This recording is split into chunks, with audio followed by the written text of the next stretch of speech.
Have I mentioned that I love Nikki Cross?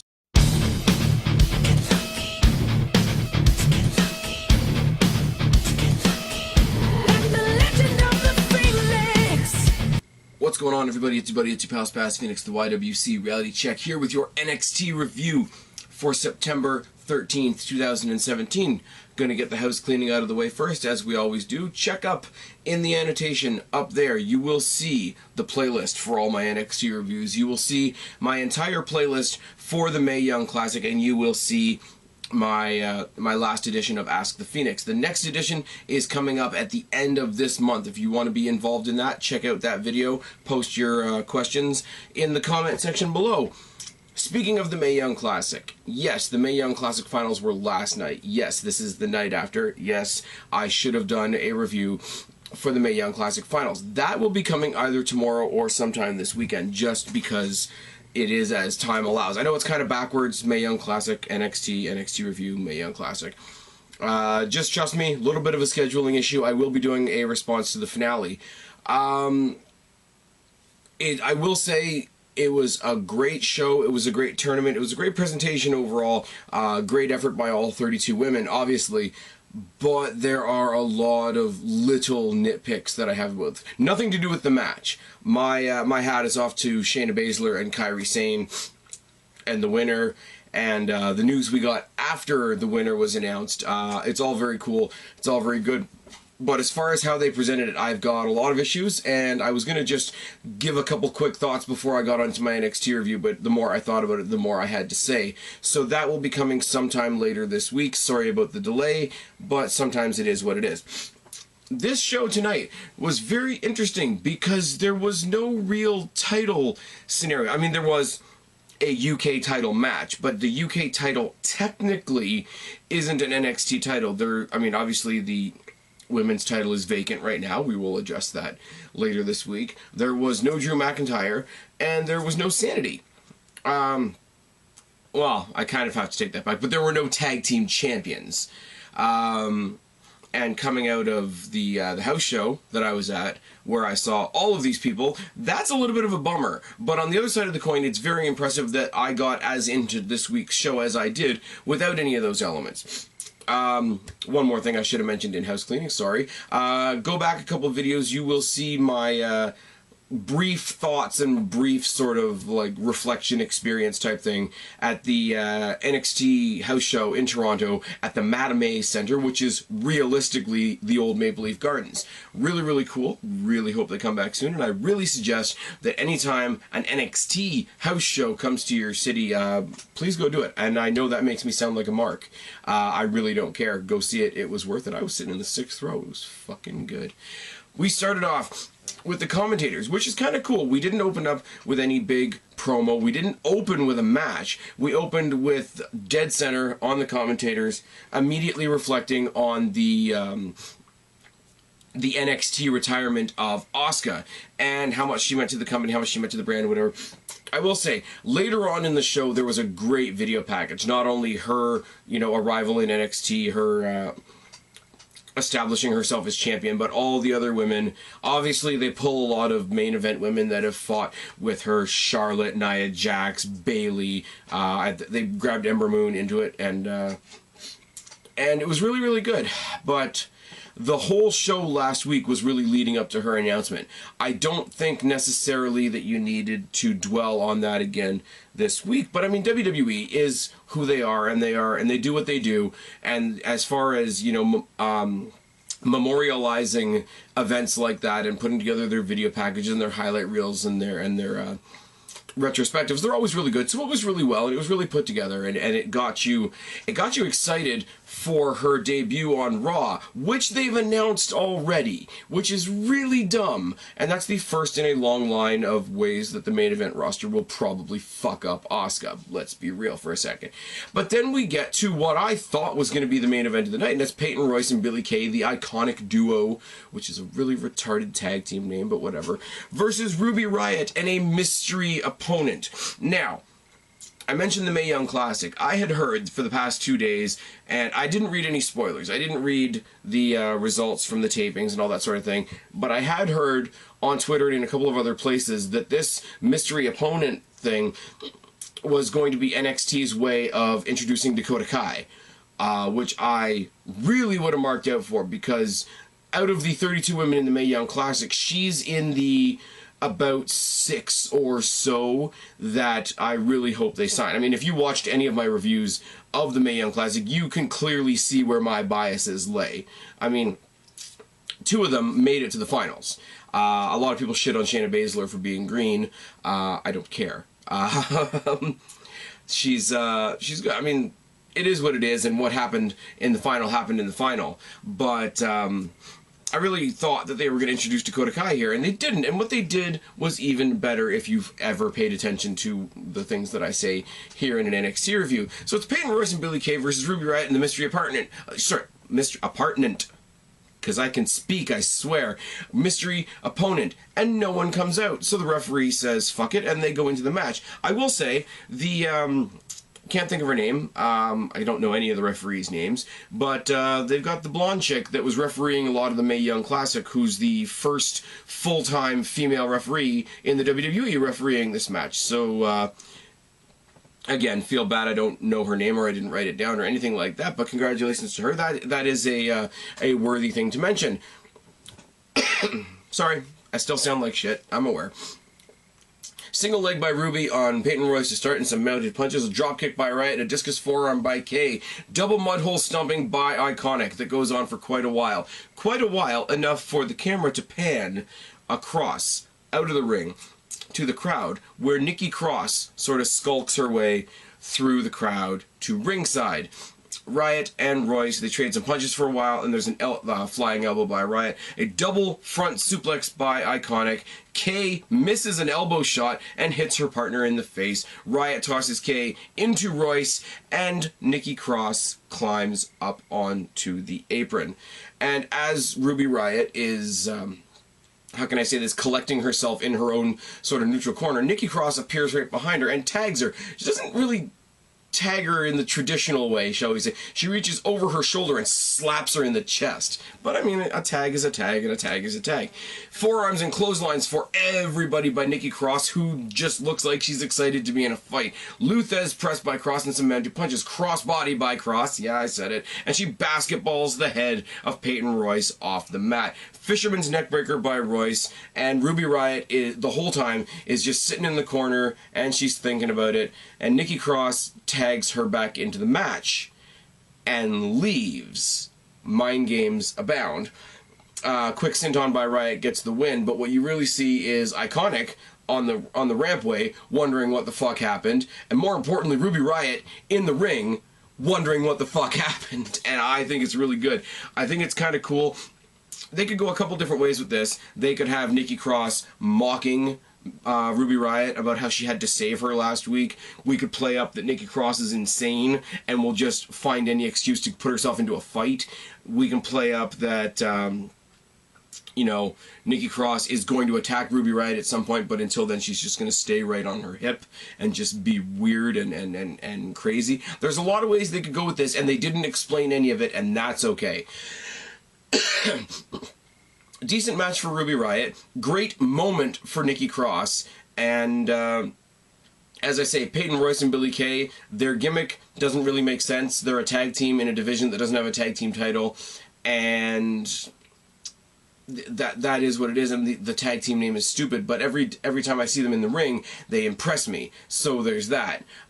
So they achieved a whole lot in one segment that didn't quite go the way I thought it was going to go, and that is okay.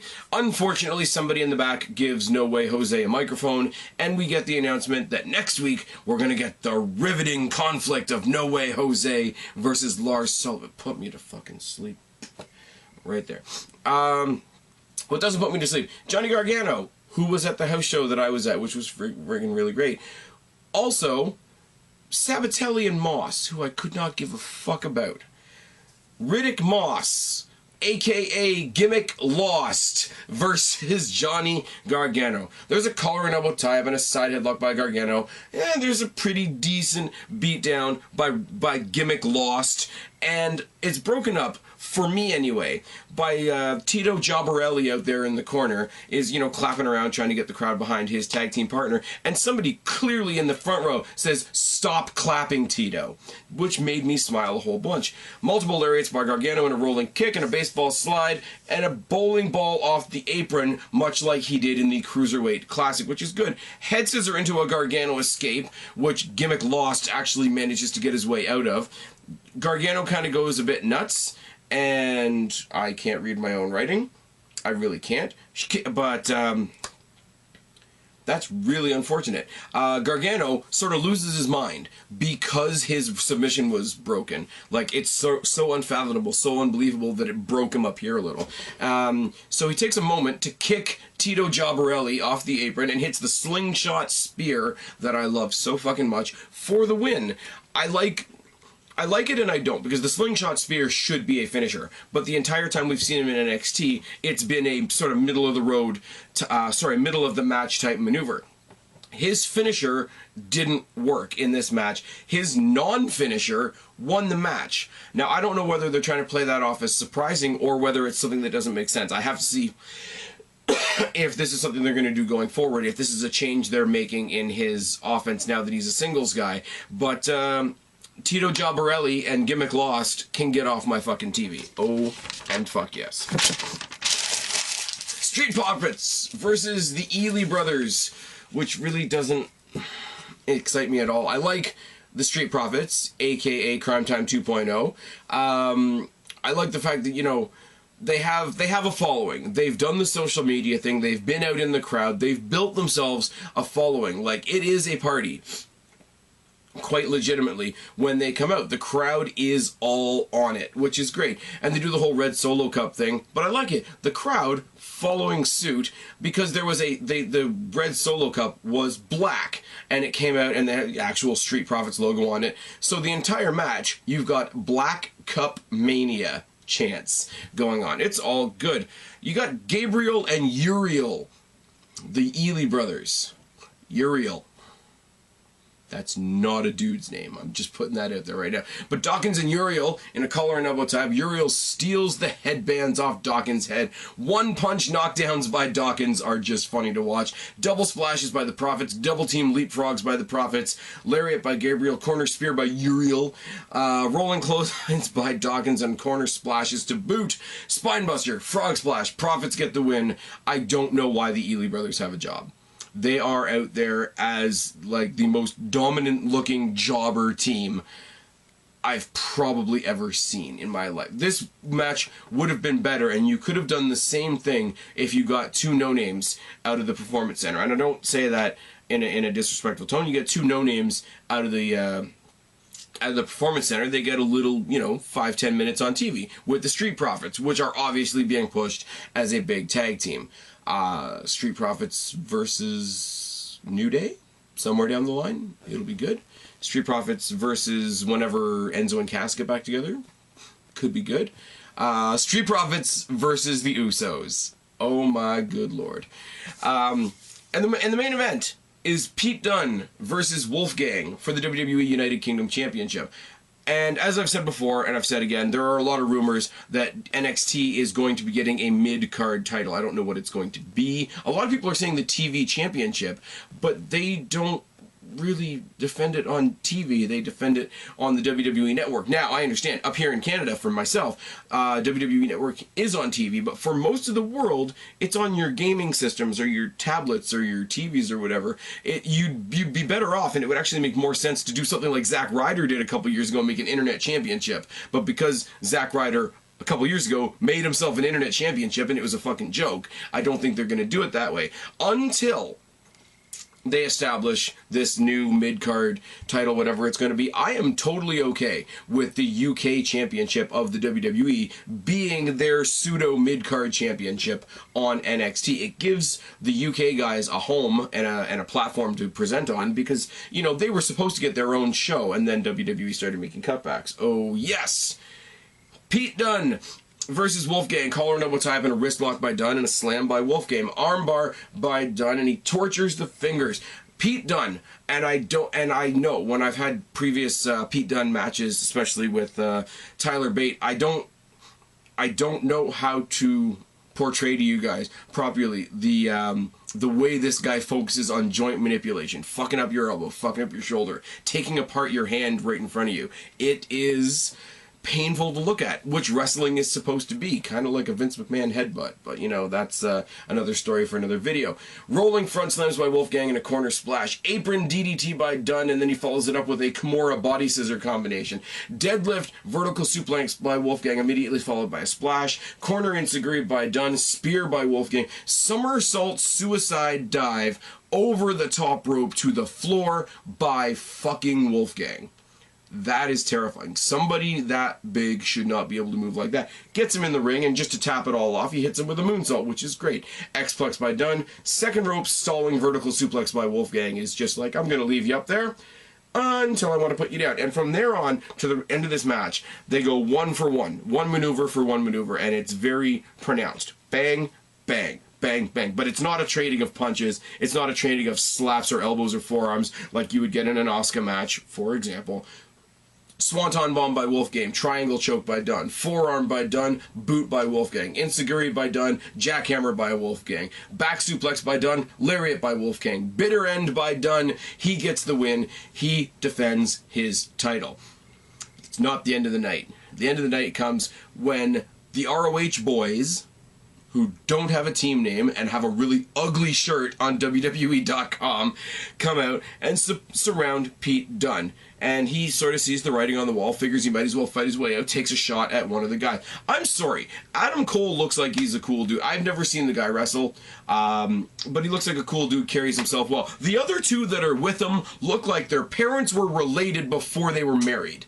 Get them off my TV. Tell me more about this Adam Cole baby guy, and we'll be all right. Get these guys the fuck off my TV. But here's where we build Pete Dunne as an amazing fucking heel. Wolfgang actually comes back down to help him when he sees him getting beat down. He leaves Wolfgang to get beat down 3-on-1 after Wolfgang came back to help him, which is great. And then you see him pause, and then you see him run back to the ring. He sort of slides halfway in, thinking he's having a change of heart. You know, he's there to help Wolfgang, who helped him. There's going to be a sign of respect. No, he just forgot his belt, and he fucks off.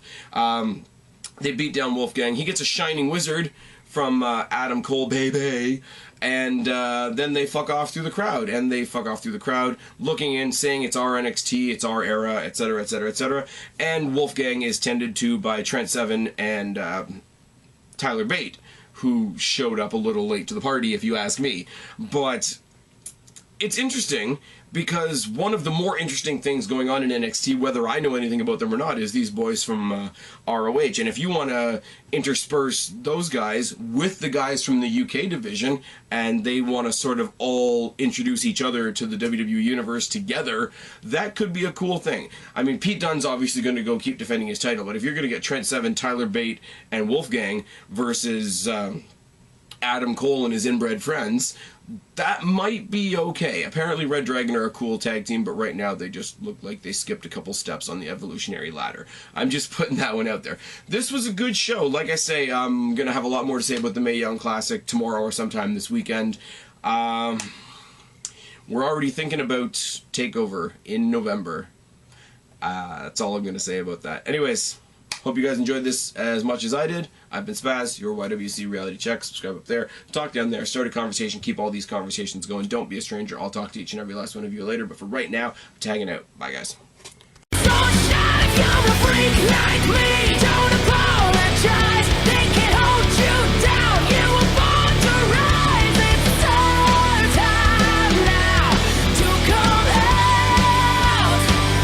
You're a freak like me.